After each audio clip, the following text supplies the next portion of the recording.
Eyeballs நேயர்களுக்கு வணக்கம். நம்ம கடந்த பல எபிசோட்ஸாக கிரகங்களே கோயில்களா அப்படின்ற தலைப்பின் கீழே தொடர்ந்து நிறைய வீடியோக்கள் பார்த்துட்டு வரோம்.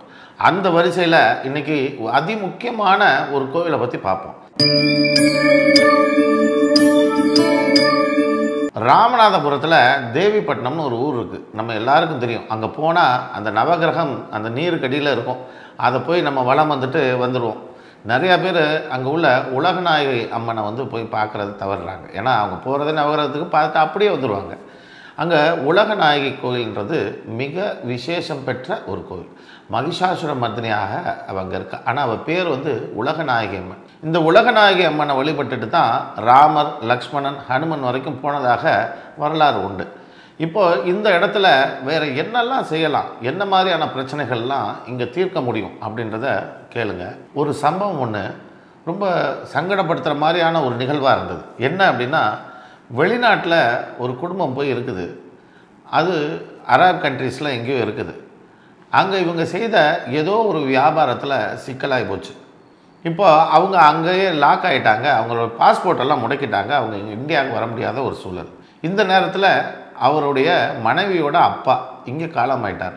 இந்த காலமானது கூட அவங்களால வர முடியல. ஏன்னா அங்கே அவங்களுக்கு பிரச்சனை, பாஸ்போர்ட் லாக் ஆகிருக்குது, பேங்கிங் ப்ராப்ளம் ஏதோ. இதுபோல் ரொம்ப சங்கடப்பட்டுட்டு அவங்க இப்படி ஒரு சூழ்நிலை ஆனாலும் என்னால் வர முடியல அப்படின்ட்டு ரொம்ப மனமுருகி போயிட்டாங்க. ஒரு 2-3 மாதத்தில் என்கிட்ட சொல்கிறாங்க, சார் இப்படியான சூழ்நிலையில் இருக்குது, என்ன பண்ணுறது, நாங்கள் இந்தியாவுக்கே வர முடியாமல் நாங்கள் மாட்டிட்டு நிற்கிறோம் அப்படின்னோன்னே, எனக்கு இது போல் நிறைய கிளையண்ட் இருக்காங்க. உண்மையாக எனக்குமே தெரியும். இதுபோல் வெளிநாட்டில் போய் மாட்டிக்கிட்டு அங்கே அவங்க இருக்க குறிப்பிட்ட காலம் அவங்க விசாவை தாண்டி அங்கே இருக்கிறது, இதுபோல் நிறைய பேருடைய ஜாதகங்கள் எனக்குமே வந்திருக்கு.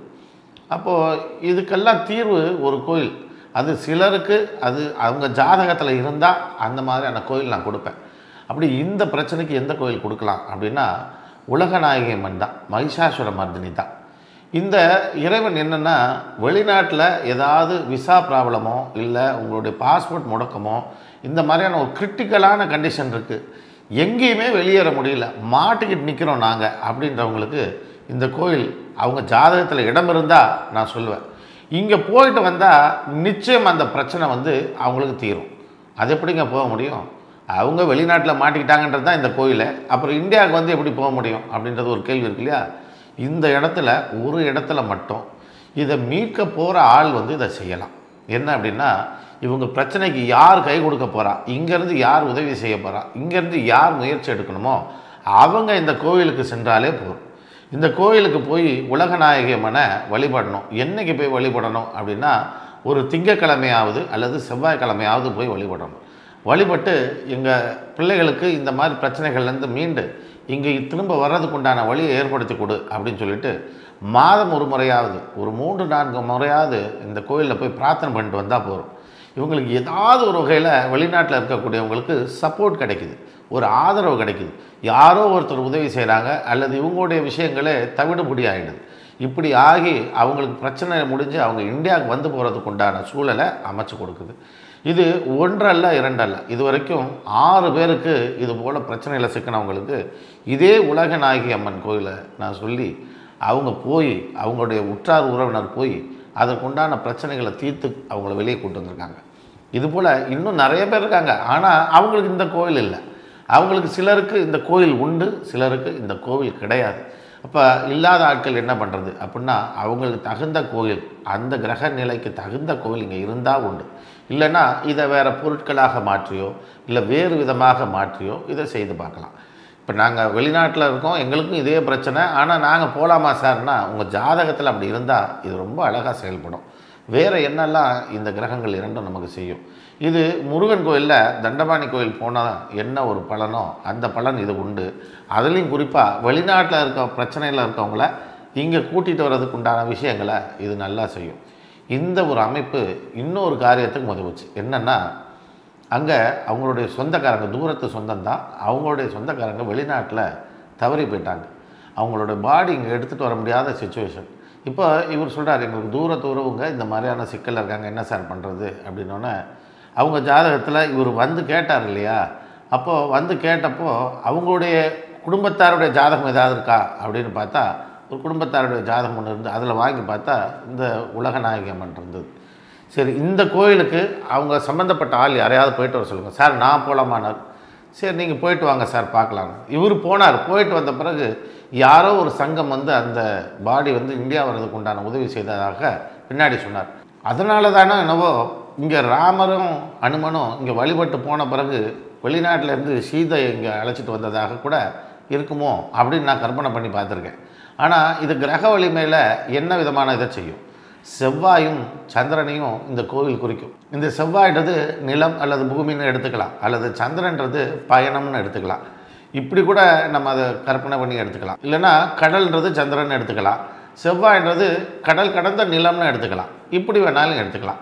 உங்கள் கற்பனைக்கு எப்படி தோணுதோ அப்படி எடுத்துக்கலாம். ஆனால் நிஜமாகவே இந்த கோயிலில் இந்த செவ்வாயும் சந்திரனும் இந்த வேலைகளை ரொம்ப அற்புதமாக செய்து கொடுக்குது. வேறு யாராவது இந்த கோயில் போகலாமா? வெறும் இதுக்கு மட்டும்தான் போகலாமா? ராமர் போய் எடுத்து சீதையை கூப்பிட்டு வந்தார், அனுமன் போய் கூப்பிட்டு வந்தார் அப்படின்றதுக்காக நம்ம போய் கூப்பிட்டு வரோமா அப்படின்னு நீங்கள் கேட்காதீங்க. இதற்கும் அதற்கும் தொடர்பு இருக்கோ இல்லையா தெரியாது. ஆனால் இந்த கிரகங்கள் அந்த வேலையை உருப்படியாக செய்யும், நிச்சயமாக செய்யும். வேறு யாரெல்லாம் இந்த கோயிலுக்கு போகலாம் தெரியுங்களா? யாரெல்லாம் தைரிய குறைவாக, ஒரு தைரியம் இல்லாமல் ஒரு இடத்துக்கு போகிறதுக்கு அஞ்சுறீங்களோ அவங்களும் இந்த கோயிலுக்கு போகலாம். அதற்கும் ஒரு உதாரணம் உண்டு. என்னென்னா, எனக்கு தெரிந்த ஒரு கிளையண்ட்டு, அவர் ஏதோ ஒரு ஈடி மாதிரி ஒரு பிரச்சனையில் சிக்கிக்கிட்டார். இப்போ இவங்களுக்கு நோட்டீஸ் கொடுக்குறாங்க. இவருக்கு பயம்னா பயம், அப்படி ஒரு பயம். இவர் தற்கொலை பண்ணிக்கிறதுக்கே முயற்சி செய்கிறார். அவங்க வீட்டார் எல்லாம் பயந்து போயிட்டு, இவர் என்ன சார் ரொம்ப பயப்படுறார் சார், ஆனால் பிரச்சனை ஒன்றும் கிடையாது, இவர் போய் எழுதி கொடுத்தாலே போகிறோம். ஆனால் அவங்க வந்து இப்படி ஒரு பயந்துக்கிட்டு ஒரு தற்கொலை பண்ணிக்க பார்த்தார் சார். ராத்திரியெல்லாம் கண்ணு முழிச்சு உட்காந்துருந்தோம் அவர் பண்ணிக்க. அன்னைக்கு நீங்கள் ஏதாவது ஒரு வழி சொல்லுங்கன்னா, ஜாதகத்தை பார்த்துட்டா எனக்கு இதில் ஒன்றும் பெரிய விஷயம் இருக்க மாதிரி தெரியல, அவருக்கு இப்போ பெரிய சிக்கலில் சிக்க போகிற மாதிரியும் தெரியல. ஆனால் அவருக்கு அந்த பய உணர்வு மட்டும் இருக்குது. இந்த பய உணர்வை எங்கே போக்க முடியும் அப்படின்னா, அவருடைய ஜாதகத்தில் அந்த சுக்கிரன் சந்திரன் சேர்க்கையோட இன்னொரு கிரக பார்வையும் இருந்தது. சரி, நீங்கள் இந்த உலகநாயகி அம்மன் கோயிலுக்கு அவர் அழைச்சிட்டு போயிட்டு வந்துடுங்க, ஒன்றும் பிரச்சனை இல்லை. என்றைக்கு நீங்கள் ஆஜராகணும்னா இன்னும் ஒரு வாரமாக ஏதோ டைம் சொன்னாங்க. ஒன்றும் பிரச்சனை இல்லை, நீங்கள் போயிட்டு வாங்க அப்படின்னு சொல்லவும் இவர் வந்து அவர் அழைச்சிட்டு போயிட்டாங்க. போயிட்டு அந்த கோயிலில் உட்காந்துருக்கும்போது அவரே சொல்லியிருக்கிறார், ஏம்மா இந்த மாதிரி நம்ம போனோம்னா மிஞ்சி போனால் அவங்க என்ன பண்ணிடுவாங்க, நம்ம என்ன தலையை எடுத்துருவாங்களா, அவங்க கேட்க போகிறாங்க, நம்ம இருக்கிறத எழுதி கொடுக்க போகிறோம், அவ்வளோதானே, நமக்கு அதுக்கு சம்மந்தம் இல்லை, பிரச்சனையே நம்மளது இல்லையே அப்படின்னு சொல்லிவிட்டு அந்த கோயிலில் உட்காந்துருக்கும்போது அவரே சொன்னாராம். இந்த அம்மாவுக்கு பெரிய சந்தோஷமாக போயிடுச்சு. இந்த கோயிலுக்கு அந்த பரிகாரத்துக்காக தான் கூப்பிட்டு வரோம், தைரியம் கொடுக்கறதுக்கு தான், நம்ம தைரியத்துக்காக தான் இங்கே வர்றோன்றது இவருக்கும் தெரியாது. ஆனால் அந்த கோயிலில் உட்காந்துருக்கும் போது எப்படி இவர் சொன்னார்ன்றது அந்த அம்மாவுக்கு ஆச்சரியம். அதே போல் வந்திருக்கிறாங்க, வந்து போய் ஒரு பாட்டு அசால்ட்டாக எழுதி கொடுத்துட்டு வந்திருக்கிறாரு. இந்த அம்மா எனக்கு ஃபோன் பண்ணி சொல்கிறாங்க, சார் இது போல் ஒரு அதிசயம் சார், அந்த கோயிலில் இருக்கும்போதே அவருக்கு தைரியம் வந்துடுச்சு சார் அப்படின்ட்டு. எங்களுக்கு பெரிய ஆச்சரியம் என்னென்னா, ஜாதகத்தில் கிரகங்களாக நம்ம கண்ணுக்கு தெரியுது. இந்த கிரகங்கள் இந்த பிரச்சனைன்றதை நம்ம யூகித்து சரியாக தெரிவிச்சிட்டாலே போகிறோம். அந்த கோயில் மீதி எல்லாம் பார்த்துக்குது. அப்போ எந்த பிரச்சனைக்கு எந்த கோயில் போனால் இந்த பிரச்சனைக்கு தீர்வு கிடைக்கும் அப்படின்றது ஒன்று இருக்குது. ஒரு சிலருக்கு ஒரு தடவை போனாலே நடக்குது, ஒரு சிலர் தொடர்ச்சியாக போகும்போது நடக்குது. இந்த ஆற்றல்கள் தான் கோயில்கள். இந்த கோயில்களில் இருக்கக்கூடிய ஆற்றல்களை குறையாமல் பார்த்துக்கணும். நம்ம ஜாதகத்தில் அதே ஆற்றல் சேர்க்கை பெற்றிருக்கு, அதே கிரகங்கள் சேர்க்கை பெற்றிருக்குன்னா அந்த கோயில் அந்த ஆற்றல் இருக்குன்னு தெரியுது இல்லையா, அந்த பேரை படிக்க முடியுது இல்லையா, நேராக அந்த கோயிலுக்கு போனால் பிரச்சனைகள் தீர்ந்துவிட போதும், அவ்வளோதான். ரொம்ப சாதாரண விஷயமா தெரியும், ஆனால் பெரிய பெரிய பலன்களை கொடுக்கும். இதுபோல் அதிசயமான கோயில்கள் நிறைய இருக்குது, ஆச்சரியமான கோயில்கள் நிறைய, ஆச்சரியமான சம்பவங்களையும் நாங்கள் பார்த்துருக்கோம். இதெல்லாம் அடுத்தடுத்த நிகழ்ச்சியில் ஒன்று ஒன்றா நான் உங்களுக்கு பகிர்ந்துக்கிறேன். அது வரைக்கும் நன்றி, வணக்கம்.